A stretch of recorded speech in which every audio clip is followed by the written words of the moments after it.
मोअज़्ज़िज़ असातिज़ा इकराम और मेरे हमजमात साथियों, अस्सलामु अलैकुम वरहमतुल्लाहि वबरकातुहू। गुज़र तो जाएंगी तुम्हारे बगैर भी लेकिन बहुत उदास बहुत बेकरार गुजरेंगी। आज की अलविदाई तकरीब जमात हफ्तुम के तलबा व तालिबात के लिए मुनाकिब की गई है। पिछले 8 वर्षों से हम इस स्कूल के अंदर तालीम हासिल कर रहे हैं। देखते ही देखते यह 8 साल बड़ी तेजी से गुजर गए। ऐसा लगता है अभी कल ही की बात हो जब हम पहली जमात में दाखिल हुए थे और बुलंद आवाज से अलिफ अनार का अलिफ बे बकरी का बे पढ़ा करते थे। सालाना इम्तिहान के बाद हम हमारी इस प्यारी सी उर्दू मिडिल स्कूल को खैराबाद कर देंगे। दिल तो नहीं चाहता कि इस प्यारी सी उर्दू मिडिल स्कूल को छोड़कर जाए, लेकिन जाना भी जरूरी है क्योंकि हमें अपनी तालीम मुकम्मल करने के लिए किसी दूसरी स्कूल में दाखिल होना पड़ेगा।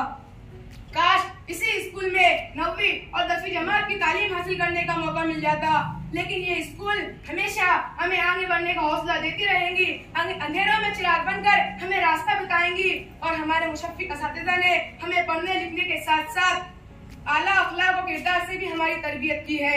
हम उनका यह एहसान जिंदगी भर नहीं भूल सकते। आखिर में अपने असातिज़ा के लिए चंद अशार पढ़कर अपनी जगह लूंगा के जो इल्म का अलम है उस्ताद की अता है, जो इल्म का अलम है उस्ताद की अता है, हाथों में जो कलम है उस्ताद की अता है, जो फिक्र ताज़ा दम है उस्ताद की अता है, जो कुछ किया रकम है उस्ताद की अता है। अस्सलामु अलैकुम वरहमतुल्लाहि।